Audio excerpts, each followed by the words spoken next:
নবীজির হাত ধরে মুসলমান হয়ে নবীজির সাহায্যকারী হয়েছেন, দ্বীনের সাহায্যকারী হয়েছেন। আমার বন্ধুগণ, কিন্তু যাদের কপালে হেদায়েত ছিল না, আর হেদায়েত তারা পাবারই কথা না। যেরকম কোরআনে কারীমের ভিতরে মহান আল্লাহ পাক বলে দিয়েছেন, সূরা আর-রাদ যখন আপনি তিলাওয়াত করবেন, এটা আছে পবিত্র কোরআনে কারীমের 13 নম্বর পারার আখিরি সূরার আগের সূরা আর-রাদ। টোটাল আয়াত হলো 43।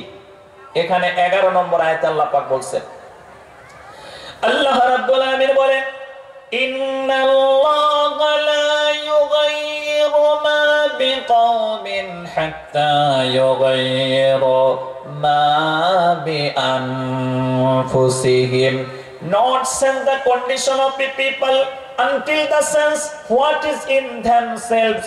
বলা হচ্ছে নিশ্চয়ই আল্লাহ কোন পরিবার, কোন জাতি, কোন গোষ্ঠী, কোন ব্যক্তিকে অতক্ষণ পর্যন্ত পরিবর্তন করে না, অতক্ষণ পর্যন্ত তাকে সংশোধন করে না, সংযোজন করে না, যতক্ষণ না তারা নিজেরা পরিবর্তন হতে না চায়। আপনি পরিবর্তন হতে চাইলে আল্লাহ করবেন, সুবহানাল্লাহ পড়ে। আপনি পরিবর্তন হওয়ার উদ্দেশ্য থাকতে হবে, টার্গেট নিতে হবে। যেরকম করে আজকে কোরআনের মাহফিল দিয়ে আপনাদের এটা মনে থাকতে হবে যে আমরা তো মুসলিম, ইসলাম কবুল করার পরে ইসলামী সম্পূর্ণ কালচার, নেচার আমার ভিতরে নেই। আল্লাহ রাব্বুল আলামিন বলেন, ইয়া আইয়ুহাল্লাযীনা আমানু দুখুলু ফিস-সিলমি কাফা ওয়া লা তাত্তাবিউ খুতুওয়াতিশ শাইতান। আল্লাহ পাক বলেন, হে আমার বিশ্বাসী বান্দারা, পূর্ণাঙ্গভাবে তোমরা ইসলামের ভিতরে দাখিল হয়ে যাও, ঢুকে পড়ো, আর শয়তানের ইতাআত করো না, পয়রবি করো না, অনুসরণ করো না, অনুকরণ করো না। কারণ হচ্ছে শয়তান তোমাদের প্রকাশ্য দুশমন। জোরে বলেন নাউজুবিল্লাহ। তো পূর্ণাঙ্গভাবে ইসলামের ভিতরে আমরা এখনো ঢুকতে পারিনি, ইসলামী নিয়ম কালচার আমাদের ভিতরে আসেনি। মাহফিল দিয়ে, এই মাহফিলে ইসলামের কথা, আল্লাহ পাকের নিয়মের কথা, আমরা কোন নিয়মে চলবো, নবীজির সুন্নাহর কথা আলোচনা হবে, তা দিয়ে আমরা আমাদের জীবনকে পাল্টাবো, পরিবর্তন করব। এই উদ্দেশ্যেই মাহফিল দেওয়া, কথা বলেন ঠিক কিনা? আর সেই মাহফিলে এসেই যদি আমি কোরআনের কথা না শুনে হাল্লা চিল্লা সুরগুলো আমি নিজে করি এবং অপরকে শুনতে দেই না, তাইলে পবিত্র কোরআনে কারিমে একটা আইনই তৈরি করা হয়েছিল এই ব্যাপারে, যেন মানুষ যেন কোরআন শুনতে না পারে। কথা শুনতেছেন? কথা শুনতেছেন ভাই? এমন একটা আইন তৈরি করেছিল। সেই আইন তৈরি করার প্রধান যে লোকটা ছিল, সে ছিল মিস্টার আবু জেহেল। মিস্টার আবু জেহেল। আবুন মানে হচ্ছে পিতা, আর জাহিল আবু জাহিল। আমরা বলি আবু জেহেল, আসলে শব্দ হলো আবু জাহিল, মূর্খের পিতা, মূর্খের বাবা। মূর্খের পিতা যদি কোনো আইন তৈরি করে, আপনার মাইন্ড একটু আপনি বিবেক খাটান যে এই লোকটার আইন ভালো হবে না মন্দ হবে। কথা বলেন? ঠিক অনুরূপ ভাবে চায়ের দোকানে যদি কোনো আইন বানায়, ওটাও মন্দই হবে। যেরকম ভাবে কৃষকি আইন তৈরি করা হয়েছে, আইন তৈরি করার ক্ষমতা রাখে কে? একমাত্র মহান আল্লাহ পাক এবং তিনার রাসূল। ইনারা হলেন নিরপেক্ষ লোক। আলহামদুলিল্লাহি রাব্বিল আলামিন, all praise due to Allah, the Lord of the worlds। সমস্ত তারিফ ও প্রশংসা সেই মহান আল্লাহ পাকের জন্য, যিনি গোটা বিশ্বের লালন কর্তা, পালন কর্তা। তিনি সকলের জন্য সমান, তিনি সকলকেই অধিকার দেন। জোরে বলেন সুবহানাল্লাহ। তিনি যেটা আইন তৈরি করবেন ওটাই হলো সঠিক আইন। আর আমার দেশের চায়ের দোকানিকে যদি ক্ষমতা দেওয়া হয় যেটা আইন বানাও, তাহলে তার পক্ষের আইন তৈরি করবে। কথা কি শুনতেছেন? কথা কি শুনতেছেন? এই জন্য ভাই, আমি যে কথাটা আপনাদেরকে বলতে চাচ্ছি, মূর্খের পিতা যে আইন তৈরি করবে, সে আইন কখনোই কি সর্বজনীন হতে পারে না, সকলের জন্য কল্যাণময় হতে পারে না। এখন আপনারা আবার প্রশ্ন করতে পারেন যে আল্লাহ পাক মূর্খের পিতা আইন তৈরি করলো, সে আইনের কথা আবার আল্লাহ কোরআনে উঠালো কেন? প্রশ্ন আছে না নাই? কথা বলছেন না কেন? প্রশ্ন নিশ্চয় রয়েছে যে মূর্খের পিতা আইন তৈরি করলো, সেই আইনের কথা আল্লাহ কোরআনে কেন বললেন? বন্ধুগণ, আবু জেহেল তো এক সময় ছিল, এখন নাই। ওই আবু জেহেল যে আইনটা তৈরি করেছিল ওটা আল্লাহ পাক কোরআনে দিয়েছেন, এজন্যই আমাদেরকে সতর্ক করেছেন যে আবু জেহেল মরেছে কিন্তু তার নাতি পুতি মরবে না, যুগে যুগে ওরা আসতেই থাকবে। আর তারাও এরকম কোরআনে কারীমের মাহফিলে এসে হাল্লা চিল্লা সুরগুলের মাধ্যমে বাধার সৃষ্টি করবে। তোমরা যেন বুঝো,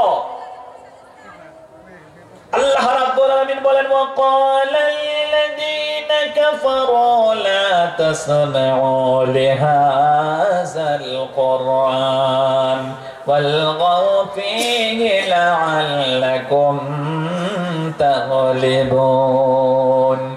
আমার ভাইয়েরা, তখন এই বাতিল শক্তি, ইসলাম বিরোধী শক্তি ঐক্যবদ্ধ হয়ে আবু জেহেল, উতবা সাহেব এবং মুগীরা মিলে আইন তৈরি করলো, তোমরা এক নম্বরে কোরআন শুনবা না, কারণ কোরআন শুনলেই মানুষ কোরআনের উপরে আকৃষ্ট হয়ে অরিজিনাল মহান আল্লাহ পাককে চিনতে পান, নবীজিকে চিনতে পান, আখিরাতের কথা তাদের প্রতি বিশ্বাস হয়ে যায়, আখিরাতের প্রতি তাদের বিশ্বাস হয়ে যায়, জান্নাত জাহান্নামের উপরে বিশ্বাস হয়ে তারা মুসলমান হয়ে যায়। এজন্য তারা আইন তৈরি করলো, কোরআন যেখানে আলোচনা হচ্ছে সেখানে তোমরা এক নম্বরে শুনবা না, দ্বিতীয় নম্বরে সুরকুল হাল্লা চিল্লা করো, যাতে অন্য শুনতে পারে না, কোরআনওয়ালা কখনো যেন বিজয়ী হতে পারে না। তোমরাই যেন বিজয়ী হও, এই জন্য হাল্লা চিল্লা সুরগুল করবা। সকলে বলেন নাউজুবিল্লাহ। আমি আমার মায়েদেরকে বলছি, হে আম্মাজি সকল, আপনারা যে কোরআনের কারীমের মাহফিলে এসেছেন, আপনাদের মনের ভিতরে এই নিয়তি ছিল যে আজকে এখানে কোরআনে কারীমের ব্যাখ্যা হবে, আলোচনা হবে, এই মাহফিলে অ্যাটেন্ড হয়ে কোরআন শুনে আমরা আমাদের জীবনকে পাল্টিয়ে দেব, বাড়ি থেকে গোনা নিয়ে কোরআনে কারীমের মাহফিলে চলে যাব, কোরআন শুনে তওবা করে নিজের জীবনকে আমি ভালো বানাবার চেষ্টা করব। তওবা যদি আমি করি, আল্লাহ পাক খুশি হয়ে তওবা যদি কবুল করেন, এক নম্বরে আল্লাহ কোরআনে কারীমে এই ওয়াদাটা করেছেন তার গুনাহকে maaf করবে। দ্বিতীয় নম্বরে আল্লাহ পাক ইউবাদদিলুল্লাহু সাইয়্যাতিহিম হাসানাত ওয়া কানাল্লাহু গফুরার রহিমা। 19 নম্বর পারা যখন আপনি পড়বেন, 19 নম্বর পারার প্রথম যে সূরাটা হয় সূরা ফুরকান, 77টা আয়াত রয়েছে। 70 নম্বর আয়াতের লাস্টের দিকে মহান আল্লাহ পাক বলেন, আমি বান্দা যখন আমাকে তওবা করে খুশি করে, শুধু আমি তার জীবনের গুনাহ maaf করি এমনটা নয়, আমি আল্লাহ পাক ওই গুনাহগুলোকে নেকি দিয়ে পরিবর্তন করে দেই। তো আপনারা তো এসেছেন এই নিয়তেই যে না আমি গুনাহ ক্ষমা করে নেকি নিয়ে বাড়ি যাই, কিন্তু এখানে যদি হাল্লা চিল্লা সুরগুল করা হয়, নেকি তো হবেই না, উল্টা আরো গুনাহ নিয়ে আপনি এসেছেন 5 মণ গুনাহ নিয়ে, আরো 10 মণ গুনাহ নিয়ে বাড়ি যাওয়া লাগবে। এই জন্য হাল্লা চিল্লা করবেন না, একটু ধৈর্য ধারণ করে আল্লাহর কোরআন শুনুন। কোরআন শুনলেই মানুষ হেদায়েত পায়। আল্লাহ পাক যেন এই কোরআনে কারীমের, আজকের এই কোরআনে কারীমের মাহফিল থেকে আমাদেরকে যেন হেদায়েত নিয়ে আল্লাহ বাড়ি যাওয়ার তৌফিক দান করুন, বলুন আমিন।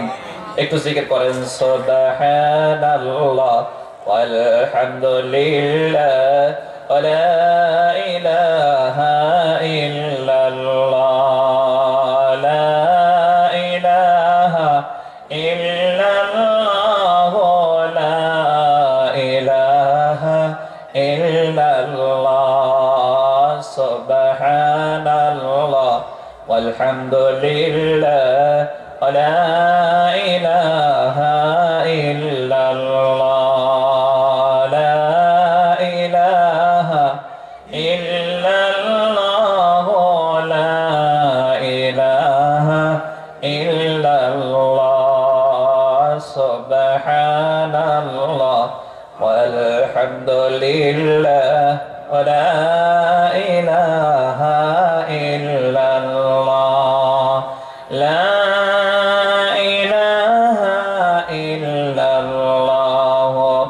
মুহাম্মাদুর রাসূলুল্লাহ সাল্লাল্লাহু আলাইহি ওয়াসাল্লাম।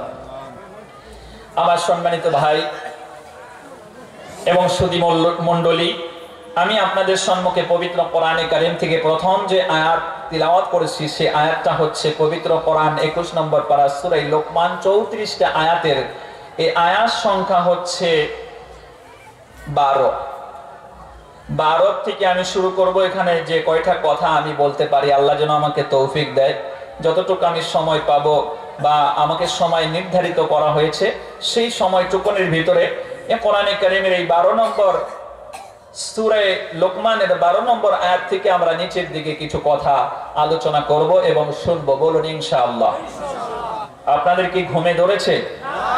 ঘুমে ধরেছে? জেগে আছেন আপনারা? আলহামদুলিল্লাহ, জেগে থাকেন।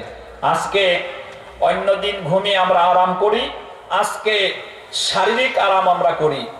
আর সেই শারীরিক আরাম না করে বলা হচ্ছে আমার এই শরীরের মধ্যে একটা হচ্ছে এই শরীর আল্লাহ পাক কি করেছেন, এই শরীরটাকে মহান আল্লাহ পাক আমাদেরকে বানিয়েছেন। আর এই শরীরের ভিতরে একটা জিনিস আছে যা থাকলে আমি বাঁচি, না থাকলে মরি। আমাদের ভাষায় এটাকে বলি আমরা আত্মা, দিল, মন। ইংরেজিতে বলা হয় এটাকে soul. Every soul taste of the death. हर जान को एक मर्तबा मौत का प्याला चखना ही होगा, इससे कोई नहीं बच सकेगा। কোরআনের ভাষায় এটাকে বলা হয় রূহ। জোরে বলেন সুবহানাল্লাহ। আল্লাহ রাব্বুল আলামিন বলেন ওয়াসআলুনাকা আনির রূহি কুলির রূহু মিন আমরি রাব্বি ওয়া মা উতিতুম মিনাল ইলমি ইল্লা কালিলা। সূরা বনি ইসরাঈল যখন আপনি তিলাওয়াত করবেন 15 নম্বর পারার 1 নম্বর সূরা বনি ইসরাঈল টোটাল আয়াত পেয়ে যাবেন। এখানে 111টি আয়াতের ভিতরে 85 নম্বর আয়াতের ভিতরে নবীজিকে প্রশ্ন করা হয়েছিল, হে রাসূল আপনি বলুন মানুষের ভিতরে এমন একটা জিনিস যা থাকলে সে বাঁচে, না থাকলে মরে যায়, এই রূহ সম্পর্কে আপনাকে জিজ্ঞাসা করা হয় নাকি? হে নবী তাইলে তাদেরকে জানিয়ে দেন রূহ হলো আল্লাহ পাকের হুকুম বিশেষ ছাড়া অন্য কিছু নয়। আর এই রূহর ডিটেইলস বোঝার জন্য আমি তোমাদের মাথায় এমন কোন ব্রেন দেই নেই যে ব্রেন দিয়ে রূহ সম্পর্কে তোমরা তাফসীর সহ ব্যাখ্যা সহ ডিটেইলস তোমরা জানতে পারবে। তোমাদেরকে খুবই সামান্যতম জ্ঞান দেওয়া হয়েছে। এজন্য আল্লাহ সামান্য জ্ঞান দান করে বন্ধুরে রূহের ডিটেইলস আল্লাহ পাক আলোচনা করেন নেই, শুধু আলোচনা করেছেন রূহটা হলো কার হুকুম। মহব্বত দিয়ে বলুন, আর একটু জোরে বলুন। রূহটা হলো আল্লাহ পাকের হুকুম, এইজন্য এটা ডিটেইলস বলেননি। আর তার বাস্তবে আপনি দেখবেন দুনিয়াতে যারা ডাক্তার বিজ্ঞানী রয়েছে আমাদের শরীরের বিভিন্ন পার্ট সম্পর্কে তারা গবেষণা করে, গবেষণা চালায়। যেরকম আপনার শরীরে যে স্কিন আছে, কোরআনে কারিমে একটি আয়াত পেয়ে যাবেন। এই যে আমাদের মা বোনেরা বসে আছে, দা ওমেন, সূরার নাম হচ্ছে হে মহিলা সকল, সূরা মহিলা সকল। সুবহানাল্লাহ কোন? সূরা আন-নিসা 4 নম্বর পারা থেকে এই সূরাটা শুরু হয়েছে। সূরাও 4 নম্বর, টোটাল আয়াত আছে এখানে 176। এখানে 56 নম্বর আয়াত যেখানে বলছেন 56 নম্বর আয়াতের ভিতরে আল্লাহ পাক বলেন ইন্নাল্লাযীনা কাফারু বিআয়াতিনা সাওফা নুসলিহিম নারা কুল্লামা নাদিজাত জুলুদুহুম বাদদালনাহুম জুলুদান গায়রাহা লিয়াযুকুল আযাব। আল্লাহ পাক বলেন নিশ্চয়ই এই পৃথিবীতে যারা আমার আয়াতসমূহকে মিথ্যা ঘোষণা করেছে, মিথ্যা সাব্যস্ত করেছে, অস্বীকার করেছে, আমি আল্লাহ রাব্বুল আলামিন তাদেরকে নিকটতম আর দেরি হবার কথা না, তাড়াতাড়ি আমি তাকে জাহান্নামের ভিতরে ঢুকিয়ে দেব। জাহান্নামের ভিতরে ঢুকিয়ে দেবার পরে আল্লাহর এই মহাসত্যকে স্বয়ং কোরআনে কারীম হচ্ছে কার কথা ভাই? আরো জোরে বলে স্বয়ং মহান আল্লাহ পাকের কথা, যে আল্লাহ আপনাকে সৃষ্টি করেছেন। আপনি তো কিছুই ছিলেন না। হাল আতা আলাল ইনসানি হিলুম মিনাদ দাহরি লাম ইয়াকুন শাইআম মাযকুরা। আপনি তো কিছুই ছিলেন না, সেখান থেকে আল্লাহ আপনাকে বানিয়েছেন। মায়ের গর্ভে আপনাকে খানা দিয়েছেন, খাদ্য দিয়েছেন আল্লাহ পাক। দুনিয়াতে যখন ভূমিষ্ঠ হয়ে গেলেন, তারপরে থেকে 50 বছর, 60 বছর, 40 বছর পর্যন্ত ফ্রি অক্সিজেন দিয়ে, ফ্রি বাতাস হাওয়া দিয়ে, আলো দিয়ে যে আল্লাহ পাক আপনাকে পোষণ পালন করছেন, লালন পালন করছেন, সেই আল্লাহর কথা যখন আপনি না মানবেন, আল্লাহ ছাড়বে? কথা বলে ছাড়বে? শুধু আপনি আপনার বাড়িতে আপনার রাখাল রাখেন, মাস গেলে তাকে মাইনে দিন 4000-5000 টাকা, আর সেই রাখাল যদি আপনার কথা না শুনে, আপনি রাখালকে ছাড়বেন? কথা বলেন, ছাড়বেন? নিশ্চয়ই ছাড়ার কথা না। ঠিক ওইভাবে আমরা হচ্ছি, আল্লাহ হচ্ছেন আমার মালিক, আমার রব, আমার সৃষ্টিকর্তা। কোরআনে কারীমের একটা আমি আপনাদেরকে শোনাচ্ছি। কোরআনে কারীম যখন আপনি তিলাওয়াত করবেন, সূরা আল ফাতির 22 নম্বর পারার ভিতরে সূরা আল ফাতির যখন আপনি তিলাওয়াত করবেন, টোটাল আয়াত পেয়ে যাবেন 45টি। 45 বুঝেন তো? আমাদের আসামের ভাষা বলছি, মানে 45 নম্বর আয়াত। আল্লাহ রাব্বুল আলামিন এই সূরাটার ভিতরে তৃতীয় নম্বর আয়াতের ভিতরে আল্লাহ পাক বলেন, আইয়ুহান নাস যুকুরু নি'মাতাল্লাহ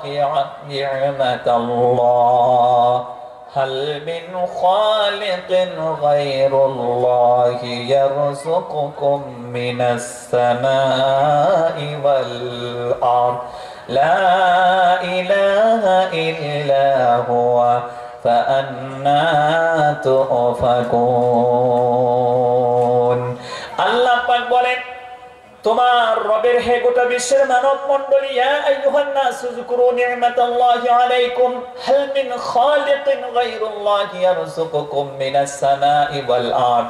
হে গোটা বিশ্বের মানব মণ্ডলী, তোমার রবের নিয়ামতের কথা, তোমার সৃষ্টিকর্তা আল্লাহ রাব্বুল আলামিনের নিয়ামতের কথা তোমরা স্মরণ করো, যে আল্লাহ পাক ওই আকাশ থেকে বৃষ্টিকে বর্ষণ করে দিয়ে মরা জমিন জিন্দা করে সেই জমিন থেকে তোমাদের জন্য